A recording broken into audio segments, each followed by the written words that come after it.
ஓம் ஞானமூர்த்தீஸ்வரர் சமேத முத்தா ரமணை போற்றி. அனைவருக்கும் வணக்கம்.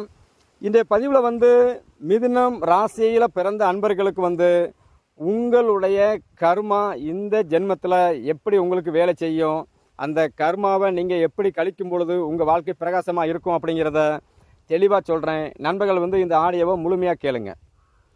பொதுவாகவே பார்த்தீங்கன்னா இந்த மனித ஜென்மம் பிறப்பு அப்படின்னு பார்த்தீங்கன்னா போன ஜென்மத்தில் விட்டுட்டு வந்த கர்ம கடனை இந்த ஜென்மத்தில் நம்ம கழிக்கணும் அப்படிங்கிறக்காக தான் பிறந்து என்ன கர்மா வாங்கிட்டு வந்திருக்கோமோ அதனால் நம்ம கஷ்டப்பட்டு நஷ்டப்பட்டு சந்தோஷங்களையும் அனுபவிக்கிறோம், துக்கங்களையும் அனுபவிச்சுட்டு இருக்கிறோம்.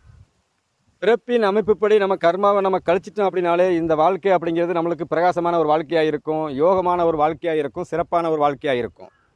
சரி, மிதுன ராசியில் பிறந்த அன்பர்களுக்கு பார்த்தீங்கன்னா இது மிதுன ராசிக்கு நீங்கள் கணக்கெடுத்துக்குங்க. உங்களுக்கு மிதுன லக்கணமாக வந்தாலும் கணக்கெடுத்துக்குங்க, கரெக்டாக இருக்கும். அதே சமயத்தில் ராசி லக்கணம் ஒன்றா வந்தாலும் கணக்கெடுத்துக்குங்க, சரியாக இருக்கும். சரி, மிதுன ராசியில் பிறந்த அன்பர்களுக்கு பார்த்தீங்கன்னா உங்களுக்கு கர்ம ஸ்தானாதிபதி என்று சொல்லக்கூடிய கிரகம் யார் அப்படின்னு பார்த்தீங்கன்னா உங்களுடைய ராசிப்படி 7ஆம் இடம் என்று சொல்லக்கூடிய தனுசு ராசி அதிபதி என்று சொல்லக்கூடிய கிரகமும், அதே சமயத்தில் மீன ராசி அதிபதி என்று சொல்லக்கூடிய கிரகம் என்று சொல்லக்கூடிய கிரகம் குரு பகவான் உங்களுக்கு கர்ம ஸ்தானாதிபதியாக வருவார். அவரே இந்த ஜென்மத்தில் நீங்கள் என்ன கர்மாவை வாங்கி பிறந்திருக்கிறீங்க, இந்த ஜென்மத்தில் நீங்கள் எப்படி வாழ்க்கை நடத்தணும் அப்படிங்கிறத கர்மாவை சுட்டி காட்டுறதுக்கு உண்டான கிரகம் 7ஆம் இடம் என்று சொல்லக்கூடிய திருமண ஸ்தானத்திற்கும் 10ஆம் இடம் என்று சொல்லக்கூடிய கர்ம ஸ்தானத்துக்கும் அதிபதியான குரு பகவான் உங்களுக்கு இந்த ஜென்மத்திற்கு உண்டான கர்ம ஸ்தானாதிபதி. பொதுவாகவே பார்த்தீங்கன்னா காலதேவ கணக்குப்படி கர்ம ஸ்தானாதிபதி யாருன்னா சனி. கர்ம ஸ்தானாதிபதியும் சனி தான், கர்ம காரகனும் சனி தான். அந்த கர்ம காரகன் என்று சொல்லக்கூடிய சனி பகவானும் உங்கள் ஜாதகத்தில் குரு பகவான் என்று சொல்லக்கூடிய கிரகமும் உங்கள் ஜாதகத்தில் தொடர்பில் இருந்தாலும் சரி, தொடர்பில் இல்லைனாலும் சரி, நீங்கள் கர்மா என்று சொல்லக்கூடிய விஷயத்தை நீங்கள் கழிச்சிக்கிட்டே இருக்கணும். கழிக்க வாழ்க்கை சிறப்பாக இருக்கும். சரி, உங்களுடைய பிறப்பின் அமைப்புப்படி உங்களுடைய கர்மா என்ன அப்படின்னு கேட்டிங்கன்னா திருமண போன ஜென்மத்தில் விட்டுட்டு வந்த திருமண கர்ம கடனை சுமந்து நீங்கள் பிறந்திருக்கிறீங்க. ஏன்னா 7ஆம் இடம் என்று சொல்லக்கூடிய திருமண ஸ்தானத்திற்கும் 7ஆம் இடம் என்று சொல்லக்கூடிய நண்பர்கள் ஸ்தானத்திற்கும் மனைவி சம்பந்தப்பட்ட கணவர் சம்பந்தப்பட்ட ஸ்தானத்துக்கும் அதிபதி தான் குரு. அவரே உங்களுக்கு 10ஆம் அதிபதி என்று சொல்லக்கூடிய கர்மஸ்தானத்துக்கு அதிபதியாக வர்றதுனால போன ஜென்மத்தில் நீங்கள் விட்டுட்டு வந்த திருமண கர்ம கடனை இந்த ஜென்மத்தில் கழிக்கணும் அப்படிங்கிறது உங்கள் ஜாதகத்தில் எழுதப்பட்ட விதி. அதே சமயத்தில் குரு பகவான் பார்த்தீங்கன்னா சனி பகவான் பார்த்தீங்கன்னா உங்கள் ஜாதகத்துக்கு அவர் 8ஆம் அதிபதி என்று சொல்லக்கூடிய ஆயுள் ஸ்தானத்திற்கும் 9ஆம் இடம் என்று சொல்லக்கூடிய தந்தை ஸ்தானத்திற்கும் பாக்கிய ஸ்தானத்திற்கும் அதிபதியாக வர்றதுனால நீங்கள் போன ஜென்மத்தில் தந்தை விட்டுட்டு வந்த பெரும் கடன் என்று சொல்லக்கூடிய கடனை சுமந்து இந்த ஜென்மத்தில் நீங்கள் பிறந்திருக்கிறீங்க. இந்த 2 கிரகங்களும் தான் உங்களுக்கு இந்த ஜென்மத்தில் நீங்கள் என்னென்ன வாழ்க்கை வாழணும் அப்படிங்கிறத சுட்டி காட்டும்.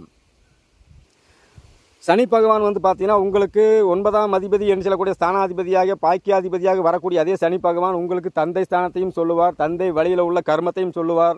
அதே சமயத்தில் உங்களுடைய பிறப்பின் அமைப்புப்படி அந்த சனி பகவான் உங்களுக்கு தொழிலையும் சொல்லுவார், நீங்கள் வேலை செய்யக்கூடிய விஷயத்தையும் சொல்லுவார். பிற்காலங்களில் ஒரு வயதான காலங்களில் வரக்கூடிய சனி சம்பந்தப்பட்ட நோய்களையும் அவரே சுட்டி காட்டுவார். ஏன்னா சனி பகவான்னா நோய், சனி பகவான் அப்படின்னாச்சுன்னா கடன், சனி பகவானா தேவையில்லாமல் வீட்டுக்குள் வரக்கூடிய பிரச்சனைகள், சலசலப்பு, இது எல்லாமே அவர் தான் சுட்டி காட்டுவார். இவர் மறைமுகமாக உங்களுக்கு வேலை செஞ்சுக்கிட்டே இருப்பார். ஆனால் நேருக்கு நேராக உங்களுக்கு கர்மஸ்தானத்தை கர்மஸ்தானம் சம்பந்தப்பட்ட அமைப்புகளை கர்மாவை தூண்டுறதுக்கு உண்டான கிரகம் யாருன்னா குரு பகவான். அந்த குரு பகவான் உங்களுக்கு உங்களுடைய லைஃப் பார்ட்னர் மூலமாக, இப்போ ஒரு பெண்ணுக்கு திருமணம் முடிஞ்சிருக்கு அப்படின்னாச்சுன்னா கணவர் சொந்த தொழில் செய்கிறேன் அப்படின்னு சொல்லி சொந்த தொழிலை செய்ய வச்சு அது மூலமாக கடனையும் பிரச்சனையும் உருவாக்கிக்கிட்டே இருப்பார். உங்களுக்கு 2வது குழந்தை பிறக்கும்போது குடும்பத்துக்குள்ளே தேவையில்லாத ஒரு கர்ம காரியங்களை தூண்டி விடுவார், குடும்பத்துக்குள்ள பொருளாதார இழப்புகளை ஏற்படுத்துவார். இது போன்ற விஷயத்தை இந்த குரு பகவான் ஏற்படுத்திக்கிட்டே இருப்பார் உங்களுடைய ஜாதகப்படி வாழ்நாள் முழுவதும். அதே சமயத்தில் அந்த குரு பகவான் பார்த்தீங்க அப்படின்னாச்சுன்னா காலதேவ கணக்குப்படி அவர் 12ஆம் இடம் என்று சொல்லக்கூடிய மோட்ச ஸ்தானத்துக்கும் அதிபதியாக வருவார்.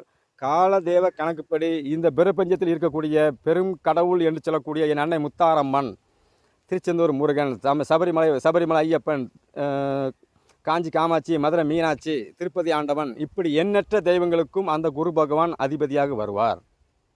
அப்போ உங்களுடைய கர்மாவை இந்த ஜென்மத்தில் நீங்கள் கழிக்கும்போது எந்தெந்த கோவிலில் போய் கழிக்கிறீங்களோ கழிக்கும் பொழுது தான் உங்களுக்கு வந்து லைஃப் பார்ட்னரால் வரக்கூடிய பிரச்சனைகள், நெருக்கடிகள், பண கஷ்டம், பொருளாதார இழப்பு, தொழில் இழப்பு இது எல்லாமே உங்களுக்கு வராமல் இருக்குமே தவிர, நீங்கள் கர்மாவை கழிக்கலை அப்படிங்கிற பட்சத்தில் லைஃப் பார்ட்னரால் பிரச்சனை, தொழில் பிரச்சனை, அந்த 10ஆம் இடத்துல போய் ஏதோ ஒரு கிரகம் இருக்கோ அது சார்ந்த விஷயங்கள் பிரச்சனை, இப்படி எண்ணற்ற பிரச்சனைகளை அந்த குரு பகவான் உங்களுக்கு நேரடியாகவே விளக்குவார். சனி பகவான் தான் மறைமுகமாக உங்களுக்கு கொடுப்பாரு.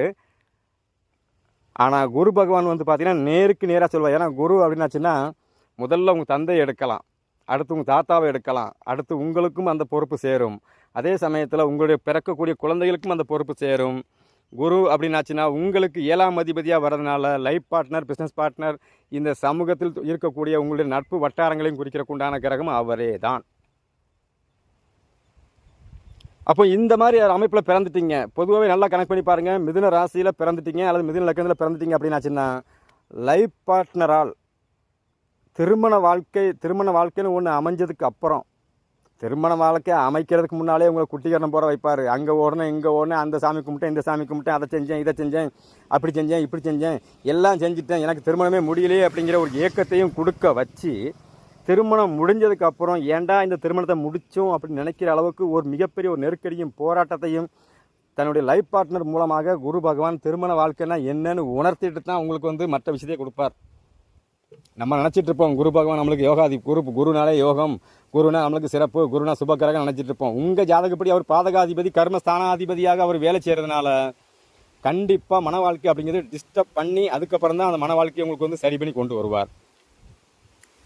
அதே சமயத்தில் குருன்னா குழந்தை பிறக்கும் போதும் பிரச்சனை உருவாகும், குழந்தை வயதில் தணிக்கும் போதும் பிரச்சனை உருவாகும், குழந்தை பிறக்கும் போதும் கடன் உருவாகும், குழந்தை பிறக்கும் போதும் கர்மம் சம்பந்தப்பட்ட விஷயங்கள் குடும்பத்தில் அரங்கேறும். சரி, ஒருவேளை குழந்தை பிறந்துட்டு குடும்பம் சம்பந்தப்பட்ட விஷயத்துக்குள்ள கர்ம காரியங்கள் அரங்கேறலை அப்படின்னால் கூட தொழில் செஞ்சுட்டு இருப்பீங்க, தொழிலில் கடன் ஆகும், தொழில் நஷ்டமாகும்.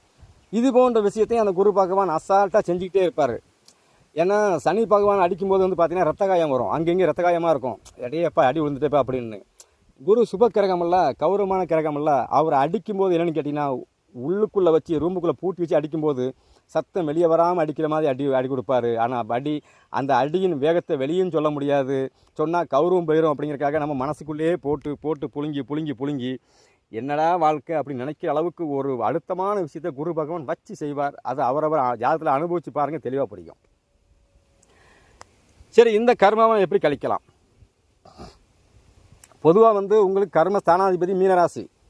அந்த மீன ராசியில் என்னென்ன கிரகங்கள் தொடர்பு வருதோ அது சார்ந்த கர்மா எல்லாம் உங்களுக்கு வேலை செஞ்சுக்கிட்டே இருக்கும். அந்த ஸ்தானத்தில் என்ன கிரகங்கள் வந்து பார்வை செய்தாலும், அந்த கிரகங்கள் அமர்ந்து இருந்தாலும், உங்கள் ராசி இலக்கணத்திற்கு அந்த அமர்ந்திருக்கக்கூடிய கிரகங்கள் வந்து என்னென்ன ஆதிபத்தியம் பெற்று வருதோ, 4ஆம் இடம் சம்பந்தப்பட்ட கிரகங்களாக வருதா, வீடு சார்ந்த விஷயத்தில் பிரச்சனை இருக்கும்.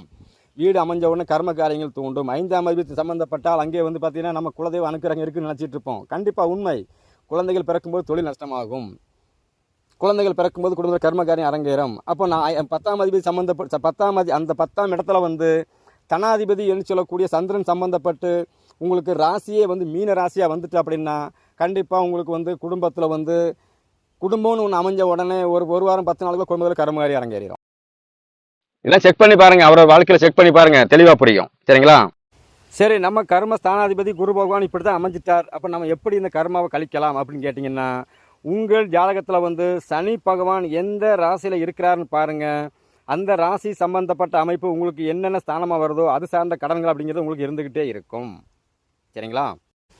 ஏன் அப்படின்னு கேட்டிங்கன்னா, உங்களுக்கு சனி பகவான் 9ஆம் அதிபதி என்று சொல்லக்கூடிய பாக்கியாதிபதியாக இருக்கும் பொழுது அவர் என்ன ஸ்தானத்தில் போய் இருக்கிறாரோ, 4ஆம் இடத்துல இருக்கிறார் பார்த்தீங்கன்னா, வீடு சொத்து சுகங்கள் வாங்கி கொடுத்து அது மூலமாக கடனை உருவாக்குவார்.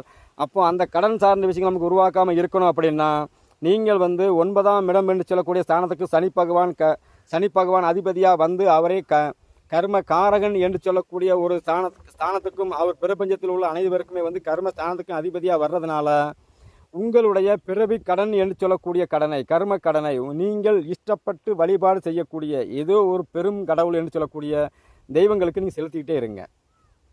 வாழ்க்கையில் வந்து கிடைக்கக்கூடிய தொழில் லாபங்கள், தொழிலால் வரக்கூடிய பண கஷ்டங்கள், இழப்புகள் இது எல்லாமே உங்களுக்கு வந்து மாற ஆரம்பிக்கும். அடுத்து வந்து பார்த்தீங்க அப்படின்னா உங்களுக்கு வந்து இந்த சனி பகவான் வந்து பார்த்தீங்கன்னா முழுமையான பாக்கியத்தை அவர் கொடுத்துக்கிட்டே இருக்கணும். அப்போ எப்போ உங்களுக்கு பாக்கியத்தை கொடுக்குறாரு அப்படின்னாலும் அங்கே ஒரு கடன் அப்படிங்கிறது இருந்துக்கிட்டே இருக்கும். இதில் தான் நீங்கள் கரெக்டாக கவனமாக இருக்கணும். ஏன்னா ஒரு சொத்து வாங்குறீங்க, கடன் இல்லாமல் வாங்க முடியாது. ஏன்னா 8ஆம் இடத்துக்கு அவர் அதிபதியாக வர்றதுனால உங்களுக்கு வந்து பார்த்தீங்கன்னா உயில் சொத்து சார்ந்த விஷயங்கள், சுடுகாடு இடுகாடு இருக்கிற இடங்கள் பக்கத்தில் இருக்கக்கூடிய இடங்கள்ல தான் உங்களுக்கு இடங்கள் சார்ந்த விஷயத்தை அமைச்சு கொடுக்கறதுக்கு அவர் ரெடியாக இருப்பாரே தவிர, சரிங்களா, மற்ற இடங்களுக்கு அப்படிங்கிறது உங்களுடைய 4ஆம் அதிபதியை பொறுத்து உங்களுக்கு அமையும். சரி, அப்போ சனி பகவானுக்கு நீங்கள் இந்த மாதிரி பரிகாரம் எடுத்துக்கலாம். உங்களுடைய ஜாதகத்தில் வந்து சனி பகவான் என்ன தொடர்பில் இருக்கிறாருன்னு பாருங்கள். சூரியனோடு இருந்தால் குலதெய்வத்திற்கு கொடுக்கக்கூடிய கர்ம கடனை செலுத்துங்கள்.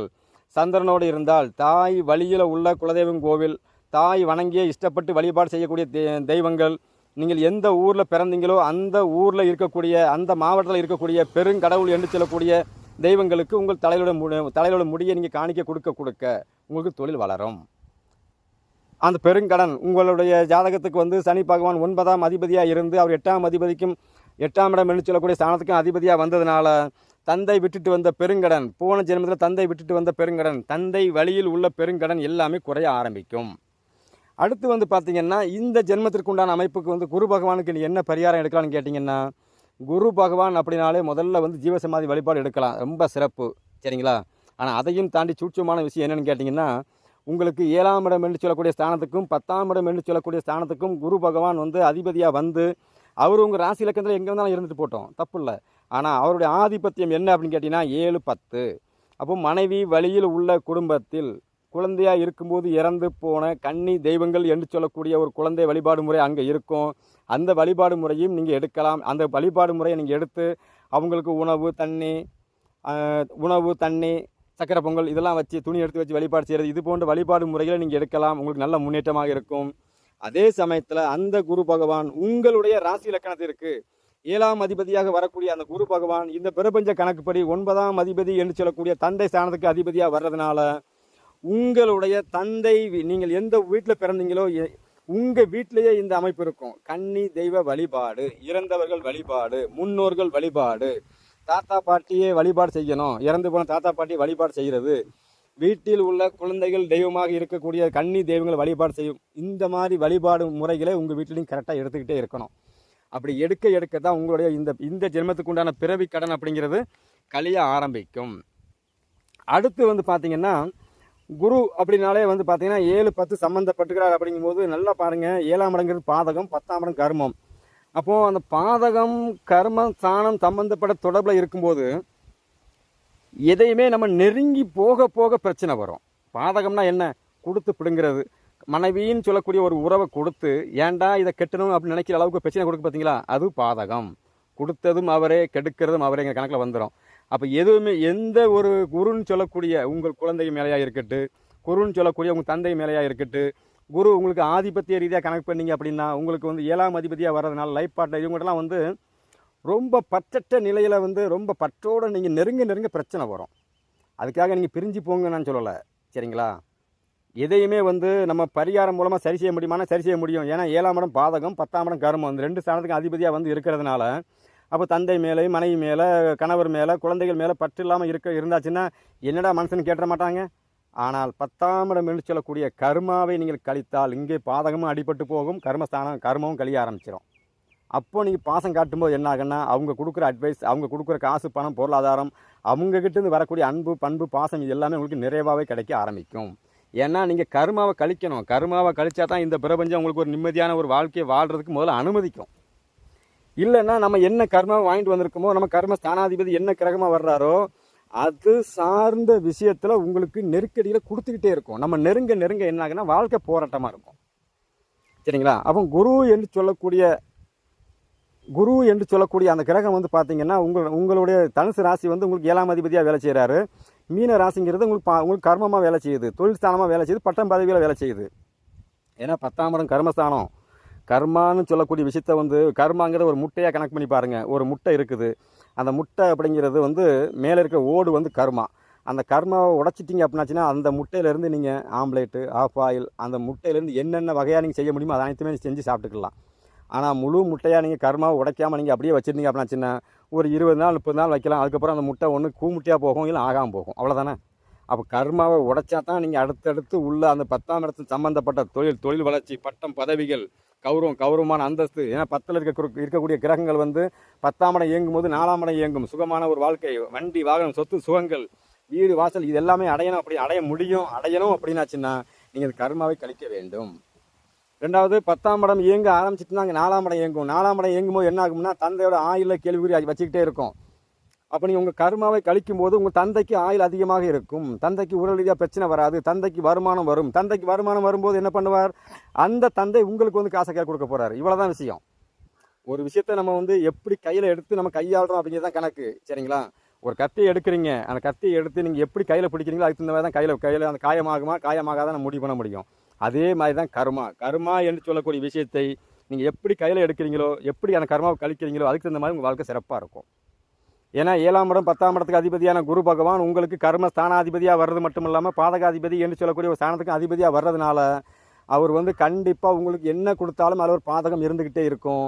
ஆனால் நீங்கள் கர்மாவை கழிக்கும் போது இந்த பாதகமும் அடிபட்டு போகும், கர்மாவும் அடிபட்டு போகும். அப்போ குருவால் வரக்கூடிய நன்மைகள், குருனா என்ன, காசு, பணம், தங்கம் சார்ந்த விஷயங்கள், அன்பு, பாசம் எல்லாமே குரு தான்.